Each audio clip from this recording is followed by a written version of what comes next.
Hare Nama, Hare Nama eva kevalam, Kalo nasteva, nasteva, nasteva gatiranyata.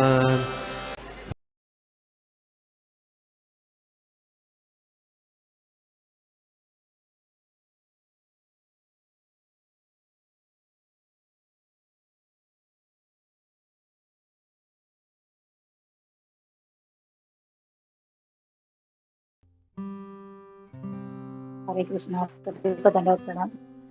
बहुत ही सुंदर कीर्तन, इतना सुंदर कीर्तन।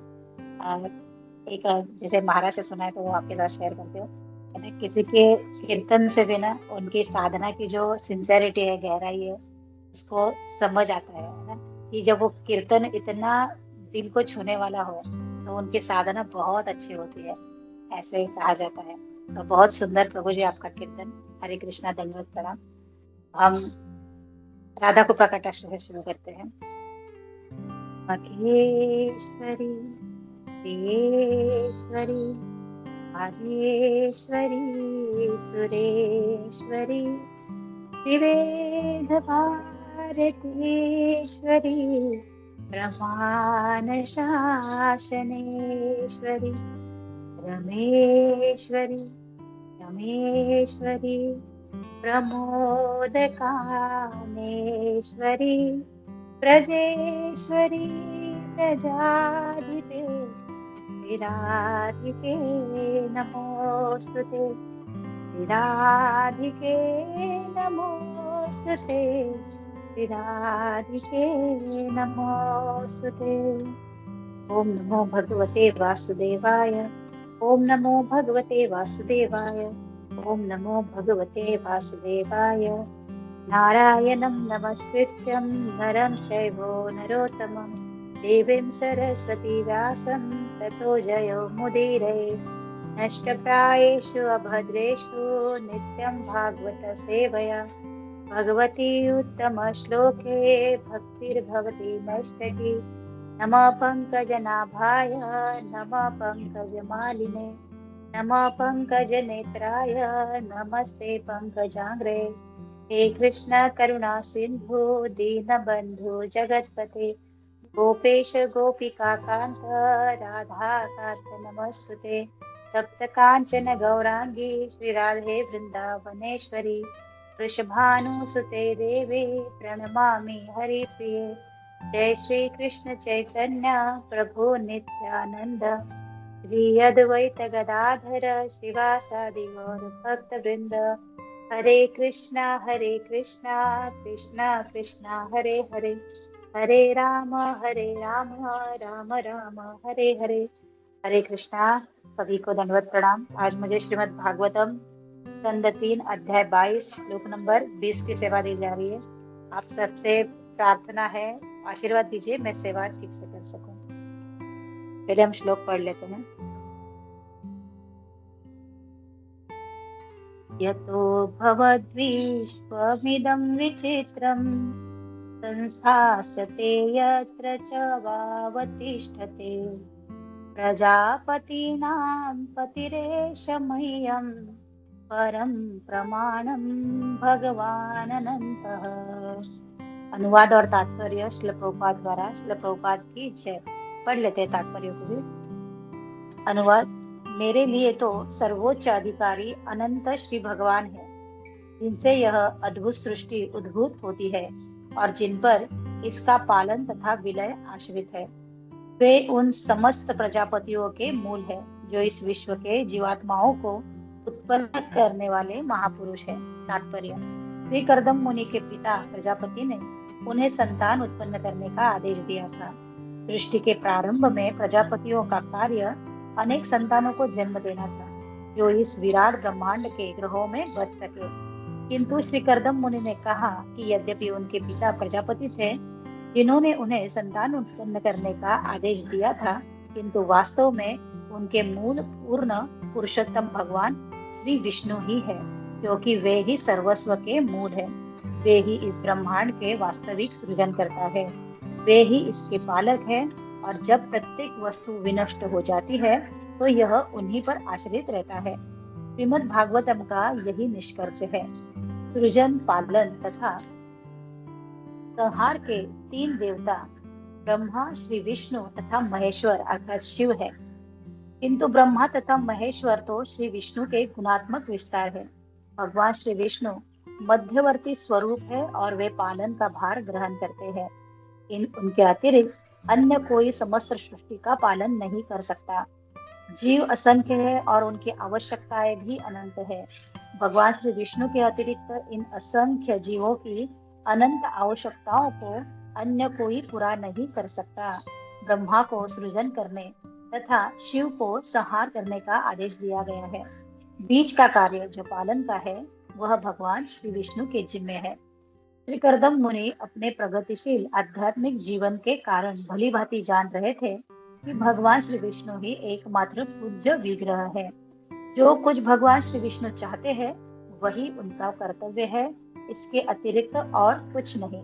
वे अनेक संतान उत्पन्न करने हेतु उद्यत न थे, वे एक ही पुत्र उत्पन्न करना चाहते थे जो भगवान श्री विष्णु के संदेश का संवाहक बने। जैसा कि श्रीमद् भगवद गीता में कहा गया है कि जब जब धर्म की हानि होती है तब तब धर्म की रक्षा के लिए तथा असुरों के विनाश के लिए कि भगवान इस पृथ्वी पर अवतरित होते हैं। विवाह करके संतान उत्पन्न करने से मनुष्य जिस परिवार में उत्पन्न होता है उसके ऋण भार से वह मुक्त हो जाता है। ऐसे अनेक ऋण हैं जो संतान के जन्म के पश्चात उस पर लद जाते हैं। मनुष्य को परिवार, देवता, पितर, ऋषि आदि के प्रति ऋण होते हैं, किंतु यदि कोई श्री भगवान की ही सेवा में अपने आप को अनुरक्त रखता है जो वास्तव में पूजनीय है, तो अन्य ऋणों को चुकाए बिना ही वह समस्त ऋणों से मुक्त हो जाता है। श्री कर्दम मुनि ने श्री भगवान की सेवा में दास के रूप में परमहंस बनकर जीवन अर्पित करना और उसी उद्देश्य के लिए पुत्र उत्पन्न करना श्रेष्ठ कर समझा। वे ब्रह्मांड के रिक्त स्थानों को भरने हेतु अनेक संतानें उत्पन्न करना नहीं चाह रहे थे। नमो विष्णुपादाय कृष्ण पृष्ठाय भूतले श्रीमते भक्ति वेदांत स्वामी इति नामिने। नमस्ते सारस्वते देवे गौरवाणी प्रचारिणे विशेष शून्यवादी पाश्चात्य देशतारिणे।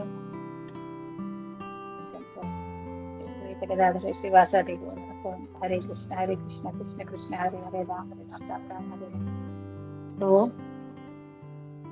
अध्याय 22 खंड 3 का श्री कर्दम मुनि तथा देवहूति का विवाह।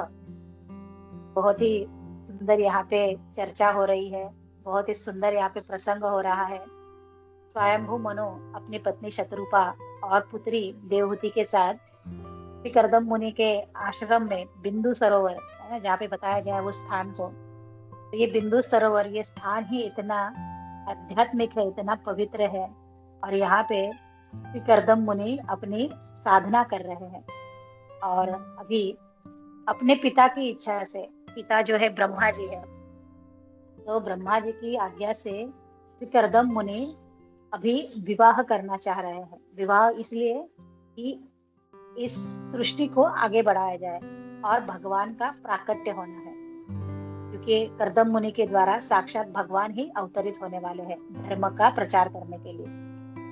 तो यहाँ पे कर्दम मुनि बहुत ही श्रेष्ठ परमहंस साधक है, बहुत ही परमहंस दिव्य साधक है।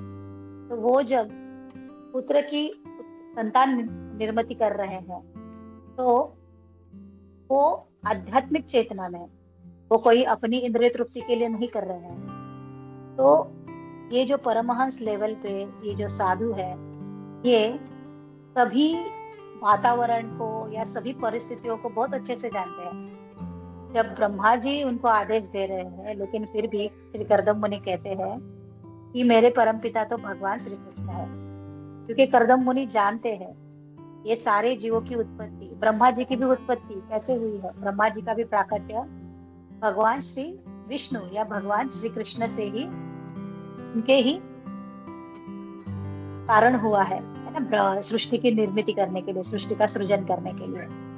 तो यहाँ पे श्री कर्दम मुनि अपने पिता भगवान श्री कृष्ण या भगवान श्री विष्णु को ही मान रहे हैं। तो वो बता रहे हैं कैसे कि किस तरह से वे ही सर्व कारण कारणम है।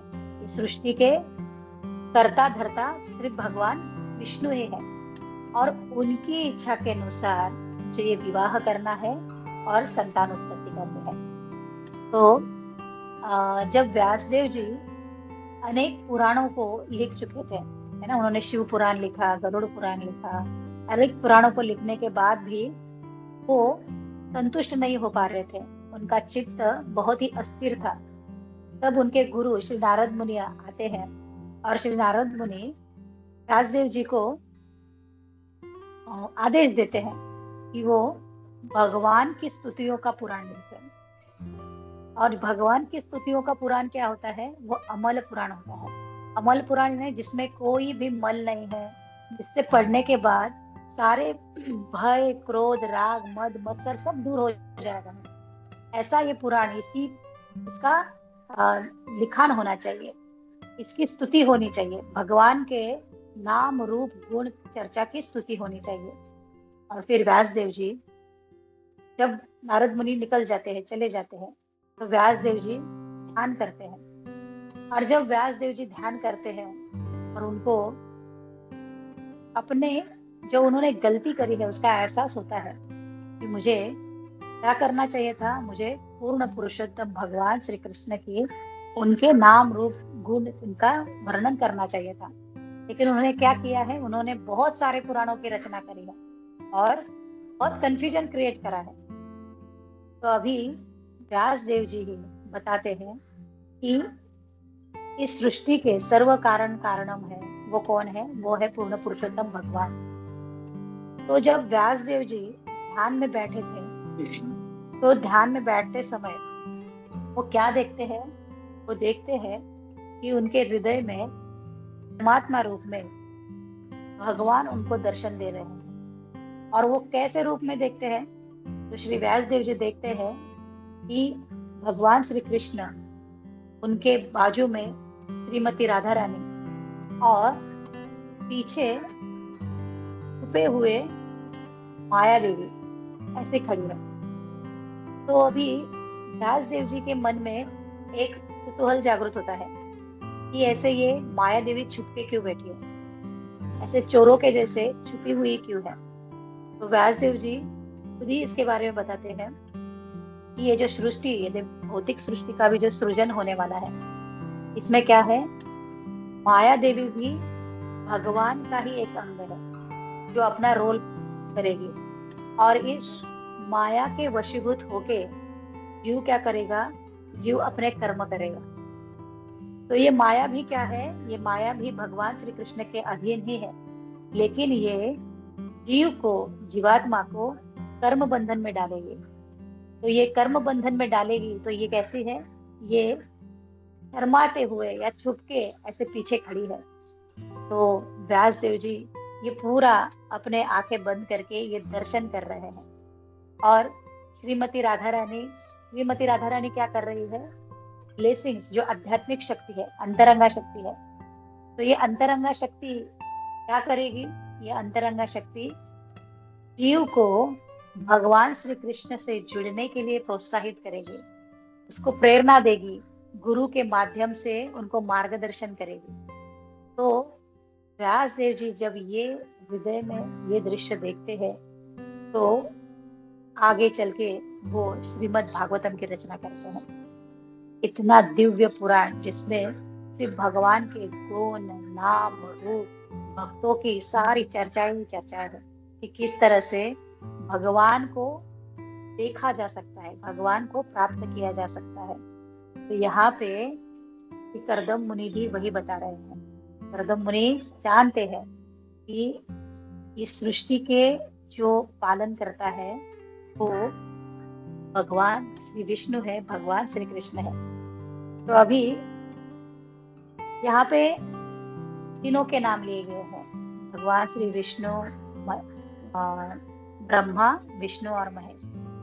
तो ब्रह्मा जी भी भगवान के ही अंश है, विस्तार है, और शिव जी भी भगवान के ही विस्तार है। लेकिन मूल स्वरूप है जो राजा है ना, जो यहाँ का प्रेसिडेंट है वो है पूर्ण पुरुषोत्तम भगवान श्री कृष्ण। तो अभी करदम मुनि कह रहे हैं मैं उनकी ही आज्ञा अनुसार मैं क्या कर रहा हूँ, इस सृष्टि को मैं आगे बढ़ाने वाला हूँ, या मेरा जो मुझे कार्य सौंपा गया है मैं अपने कर्तव्य का पालन करने जा रहा हूँ। तो यहाँ पे प्रभुपाद जी बता रहे हैं कि ऋण के बारे में बता रहे हैं कि किस तरह से अलग अलग ऋण होते हैं। तो 5 तरह के ऋण बताए जाते हैं। 5 तरह के ऋण है देव ऋण, फिर होता है पितृ ऋण होता है, फिर बाद में पशुओं का भी ऋण होता है, फिर माता पिता का ऋण होता है और गुरु का ऋण होता है। तो देव ऋण क्या होता है? तो जैसे ही हम जन्म लेते हैं, कोई भी जीव जन्म लेता है तो जन्म के पश्चात ही उसको जो सूर्य की रोशनी है, हवा है ना, ये उसको जन्म से ही मिलते हैं। तो ये देवता, सूर्य देवता, वायु देवता, सारे देवता उनका ऋण लग जाता है। तो हम जब पहली सांस लेते हैं तो पहली सांस से ही हमें वो हम ऋण में आ जाते हैं। फिर दूसरा ऋण होता है पितृ ऋण।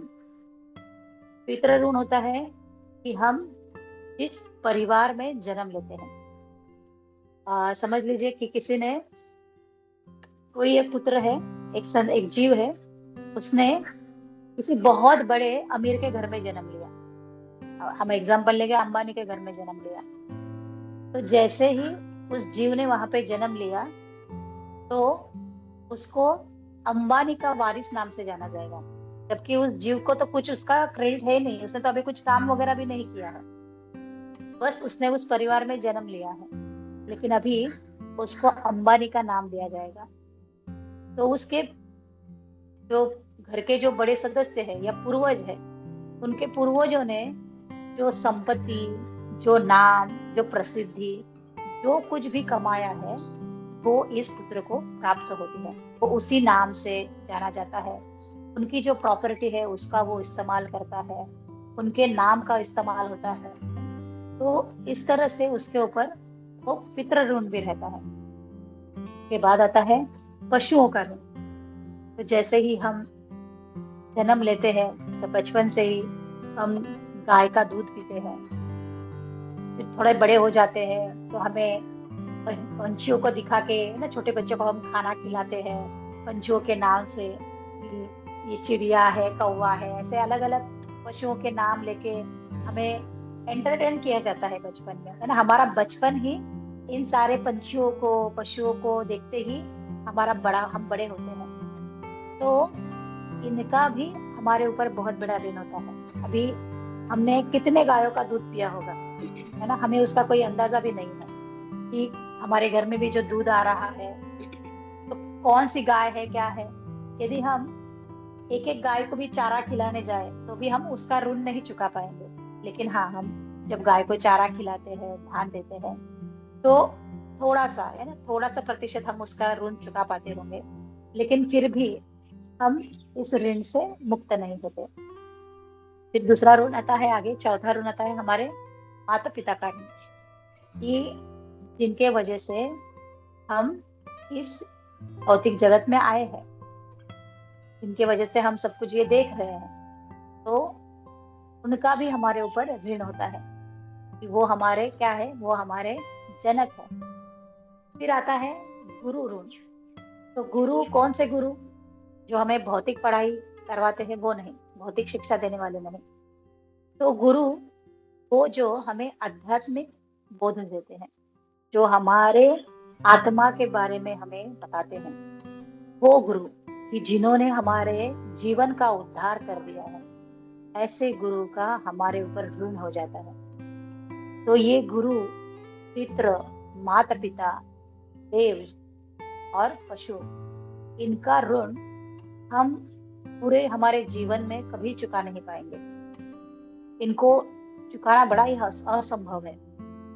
तो यहाँ पे प्रभुपाद बताते हैं कि यदि हम भक्ति में लग जाएं, जब कोई कृष्ण भक्ति में लग जाए तो उसके ये सारे ऋण अपने आप ही समाप्त हो जाते हैं, से वो मुक्त हो जाता है इन सारे ऋणों से।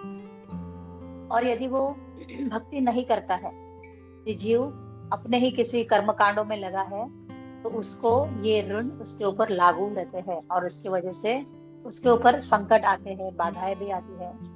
तो फिर लोग जाते हैं ना ज्योतिषी के पास तंत्र मंत्र करने के लिए, धागा डोरा बांधते हैं, डायमंड हाथों में अलग अलग रत्न पहनते हैं।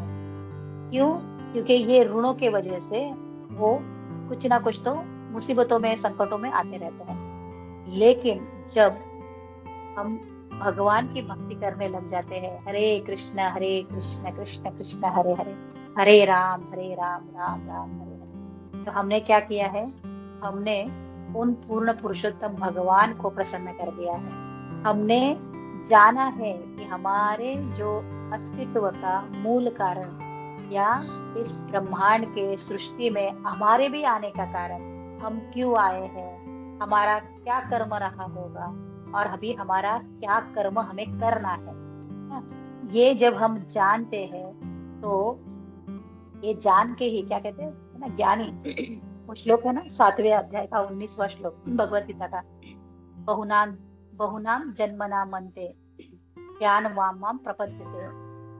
तो बहुत सारे है ना, इतने 84 लाख योनियों में घूम घूम के जब कोई ये ज्ञान पा लेता है कि मैं क्या हूँ, मेरा अस्तित्व क्या है, मेरे यहाँ आने का प्रयोजन क्या है, तो मुझे स्वामी नहीं बनना है, मुझे भगवान का दास बनना है। और भगवान का दास क्या करता है? भगवान का दास हमेशा सेवा करता है। तो सेवा करने से क्या होगा? उसके स्वभाव में नम्रता आएगी, उसके अंदर अहंकार नहीं रहेगा। तो इसके वजह से वो और कर्म बंधन में नहीं बनता है, वो भगवान की सेवा में लगा रहता है। वो हर चीज को, जैसे परमहंस है श्री करदम मुनि भी क्या देख रहे हैं? हर चीज में भगवान का अस्तित्व देखते हैं। तो एक परमहंस कैसे देखता है?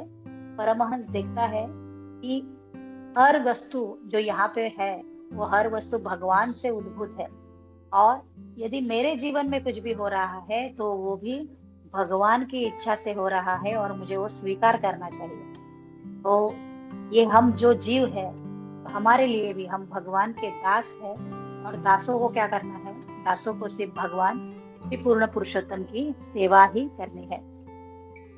तो यहाँ पे श्री करदम मुनि बता रहे हैं कि भगवान कैसे क्या करते हैं कि संदेश का संवाहक बने, ऐसा यहाँ पे बताया गया, एक सेंटेंस यूज किया है कि श्री करदम मुनि अभी वो संवाहक बन रहे हैं ना, भगवान के संदेश को आगे बढ़ाने जा रहे हैं। भगवान का संदेश क्या है? भगवान का संदेश है कि भगवान की प्रेममय भक्ति करना, जो भी जीव यहाँ पे आया है। तो जरूरी नहीं है, यहाँ पे करदम मुनि कह रहे हैं कि मुझे अनेक संतानें उत्पन्न करने की जरूरी नहीं है, मुझे सिर्फ एक पुत्र को जन्म देना है, क्योंकि उनको इंद्रिय तृप्ति नहीं करनी है।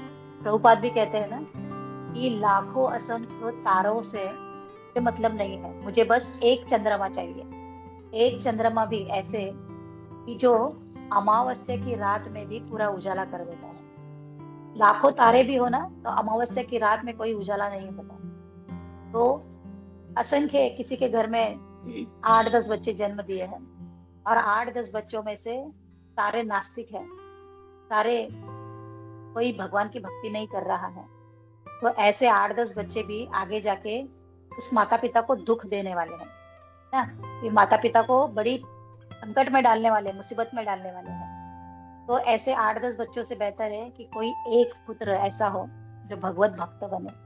तो ऐसा भगवत भक्त अपने 21 पीढ़ियों का उद्धार कर देगा, अपने माता पिता का तो करेगा ही करेगा, और उस परिवार में भी बहुत शांति, सुख, संपदा बनी रहेगी। तो यहाँ पे श्री करदम मुनि यही बोल रहे हैं। करदम मुनि बता रहे हैं कि मैं एक संतान की उत्पत्ति चाहता हूँ, लेकिन फिर भी करदम मुनि, आगे हम पढ़ेंगे कि उनकी 9 पुत्रियां भी होती है। तो अभी भगवान के बारे में यहाँ पे श्री करदम मुनि भगवान का दर्शन कर रहे हैं, भगवान के अस्तित्व को बता रहे हैं। तो भगवान का जो स्वरूप है ना, वो कैसे है? स्वराट कहते हैं भगवान को भी। तो स्वराट यानी क्या है? तो भगवान पूरे स्वतंत्र है। भगवान पे कोई बंधन नहीं है। भगवान पे माया शक्ति काम नहीं करती। माया शक्ति हम सब जीवों पे पूरी हावी होती है जब हम भगवान के शरण में नहीं रहेंगे।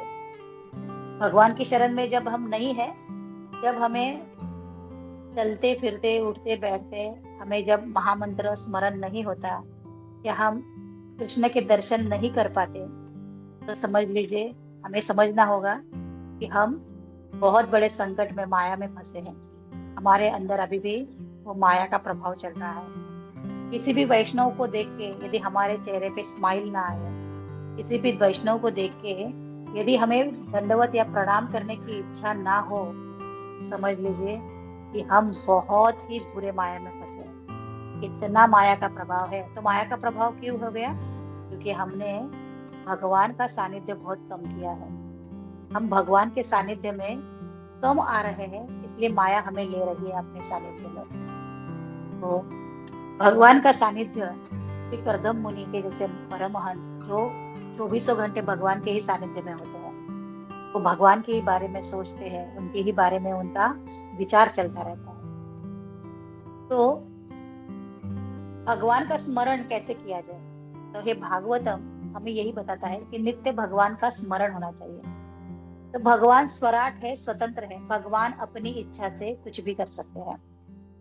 प्रभुपाद एक मायापुर की प्रभुपाद लीलामृत में एक मायापुर का वो दिन बताते हैं कि मायापुर में जब मंदिर बनने के पहले, जब ये सारे डिवोटीज वहां पे रहते थे, तमाल कृष्ण महाराज वगैरह वहां पे थे, उन दिनों की बात है।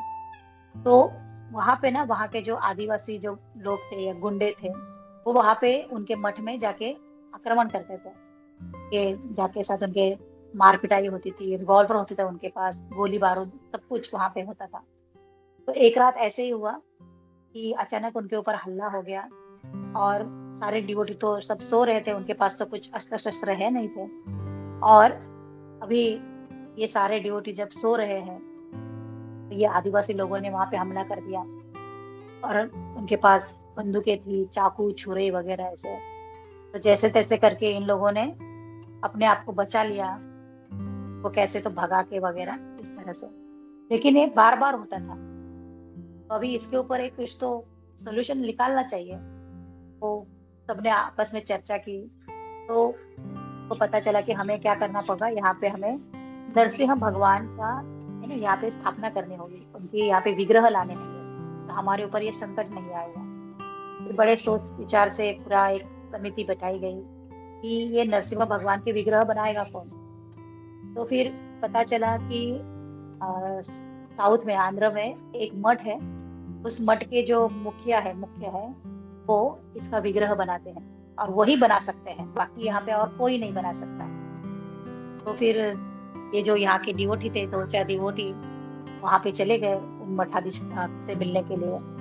तो जाते हैं वहां पे, उनसे बातचीत करते हैं और उनको कहते हैं कि हम एस्कॉन से आए हैं और हमारा एक प्रयोजन है आपके पास। तो वो पूछते हैं कि हाँ, इस्कॉन का नाम तो सुना था, प्रभुपाद जी की वजह से सब कुछ फेमस था। तो उन्होंने वो अपने पास जो चित्र था भगवान नरसिंह देव का, वो दिखाया और कहा कि हमें ऐसे विग्रह बनाने हैं, और हमें पता है कि आप ही वो विग्रह बना सकते हैं, अन्यथा और कोई नहीं बना सकता। तो जैसे ही उन्होंने देखा, उन्होंने मना कर दिया। उन्होंने कहा नहीं नहीं, मैं बना ही नहीं सकता, तुम लोग चले जाओ यहाँ से, मुझको ये नहीं बनाना। तो अभी जब मना ही कर दिया तो क्या करें। फिर वो सारे ड्यूटी फिर से आ गए, और 1 महीने के पश्चात फिर से चले गए कि शायद अभी उनका मन बदल गया हो, या उनको हमें थोड़ा और जोर देके रिक्वेस्ट करनी पड़ेगी, उनको हमारी तकलीफ बतानी होगी कि हम कितनी दुविधा में हैं। तो गए फिर से वहां पे, और उनको दिखा दिया कि देखिए, यदि ना आप ये विग्रह नहीं बना सकते, तो इसका चित्र ही बना दो, लेकिन हमें इसकी बहुत बड़ी जरूरत है, और इसका विग्रह या चित्र इसका बहुत बड़ा होना चाहिए, छोटा नहीं होना चाहिए। तो तभी वो मौन रह गए, उन्होंने कुछ नहीं कहा, नहीं बोले।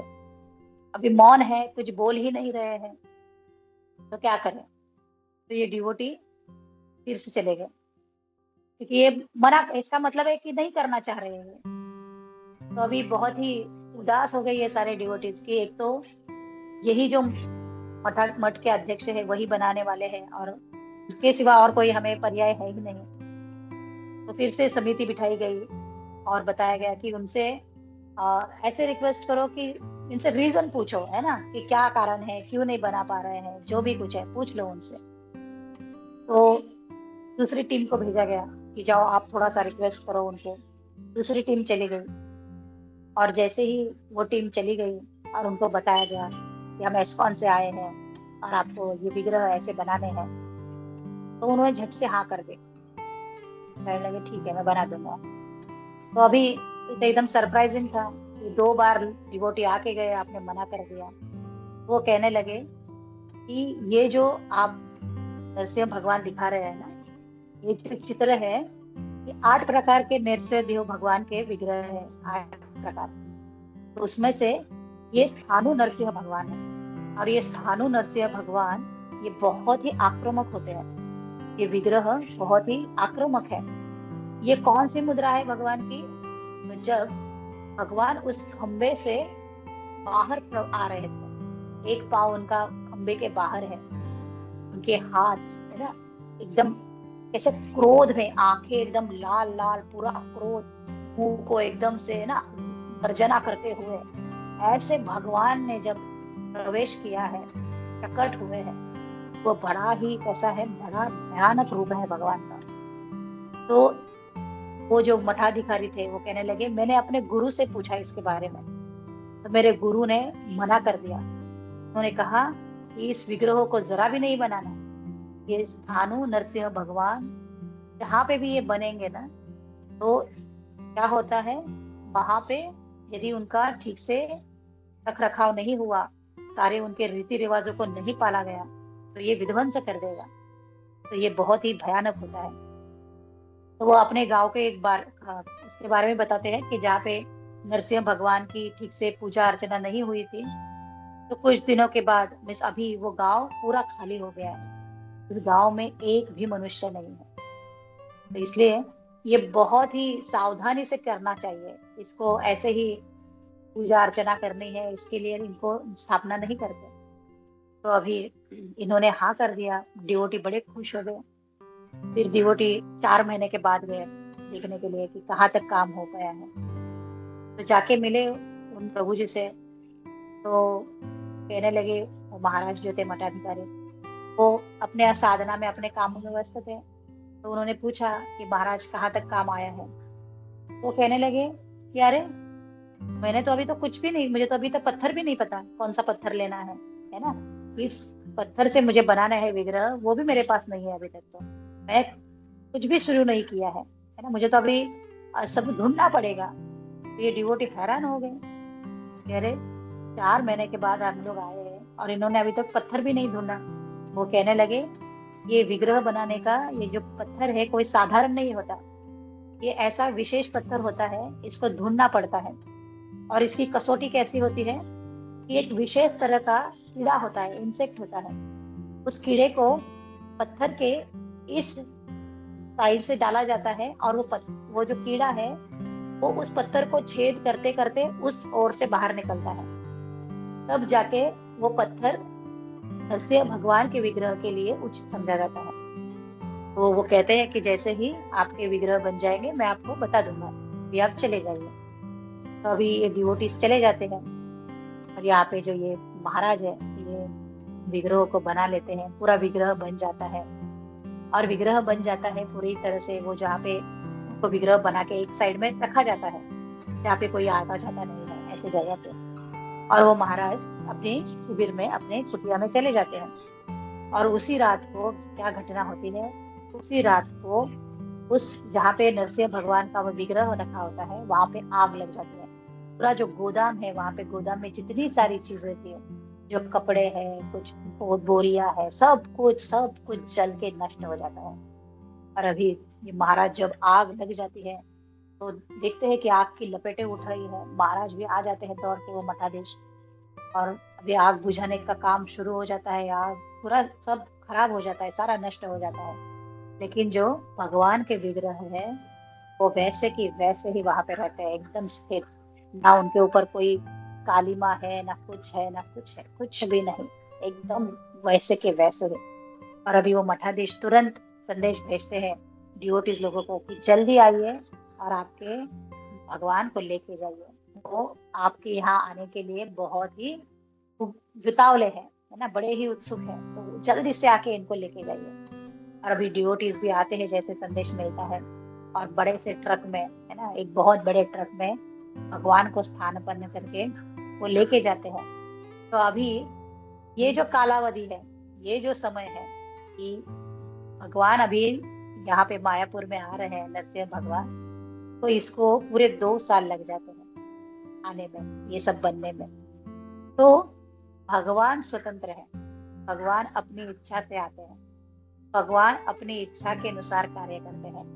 भले वो डिवोटी 2 महीने में, 4 महीने में वो चाहते थे कि भगवान आए, लेकिन भगवान अपनी इच्छा से ही आते हैं और अपनी इच्छा से ही कार्य करते हैं। जब कुरुक्षेत्र का युद्ध समाप्त होता है, युधिष्ठिर महाराज बन जाते हैं, सारा राज्याभिषेक हो जाता है, सब कुछ होने के बाद भगवान अपने मथुरा नगरी में लौटते हैं, द्वारका में लौटते हैं। तो जब द्वारका में भगवान लौटते हैं तो वहां पे भगवान जब प्रवेश करते हैं ना, तो भगवान अपने शंख को बजाते हैं ताकि सभी को पता चले कि भगवान आए हैं ना। पहले तो कुछ ऐसी यंत्रणा नहीं होती थी कि सबको पता सके। तो भगवान जब अपने द्वारका नगरी में एंट्री करते हैं तो शंखनाद बजाते हैं। तो शंखनाद बजते ही वहां पे जो बुजुर्ग है, वहां पे जो माताएं हैं, सारे बच्चे हैं, भगवान की जो पत्नियां हैं, ये सारी पत्नियां, यहाँ पे वो जो माता पिता है, बुजुर्ग है, उनके सारे, उनके समवयस्क है, उनके जो अधिकारी लोग हैं, इन सारे लोगों में क्या होता है, एक एक तरह से एक चैतन्य आ जाता है कि अंदर भगवान के जो आगमन की एक उत्सुकता, भगवान को देखने के लिए, है ना, एक प्रेम उमड़ पड़ता है कि भगवान आ गए हैं, भगवान अभी द्वारका में लौटे हैं। तो भगवान वहां पे जब शंख बजाते हैं तो व्यास देव जी इसका दर्शन करते हैं। वो बताते हैं कि भगवान हाथ में अपने 2 कर कमलों में शंख को लिए हैं और शंख ध्वनि कर रहे हैं। तो शंख सफेद रंग का है, उनके जो कर कमल है वो गुलाबी है, भगवान के कर कमल गुलाबी है, भगवान के ओठ भी गुलाबी है, लाल लाल है। तो व्यास देव जी इसका वर्णन कैसे करते हैं, व्यास देव जी वर्णन करते हैं कि जैसे हंस है ना, एक हंस है, वो कमल के पास गया है ना, और उस कमल में क्या हो गया है, वो कमल का वो जो आस्वादन है वो आस्वादन कर रहा है। तो जब हम उस हंस को उस कमल के पास देखते हैं तो वो जो वातावरण है ना, कि वो हंस भी उस कमल रूपी, उस कमल के उस गुलाबी रंग में ढल जाता है, उसका वो आस्वादन कर रहा है। इतना मनोहारी दृश्य होता है। तो व्यास देव जी कहते हैं कि अपने मृत्यु के समय ऐसे दर्शन करो भगवान का। तो वैसे दर्शन कब कर पाएंगे, जब हम उनके बारे में सुनेंगे, जब उनके गुणों के बारे में, रूप के बारे में जब हमने सुना होगा तो हमारे चित्त में वो आएगा। और यहाँ पे श्री करदम मुनि को भी परमहंस कहा गया है। तो करदम मुनि भी भगवान के ऐसे ही रूप का दर्शन करते हैं, और ऐसे रूप का दर्शन करते हुए वो भगवान की वो अगाध महिमा बता रहे हैं। वो जानते हैं कि मेरे साथ जो भी होने वाला है या जो भी मेरा कर्तव्य है वो भगवान के प्रति है, और उनकी इच्छा अनुसार अभी करदम मुनि आगे अपना कर्तव्य पालन करने जा रहे हैं। तो मैं मेरी वाणी को यहीं पे विराम दूंगी।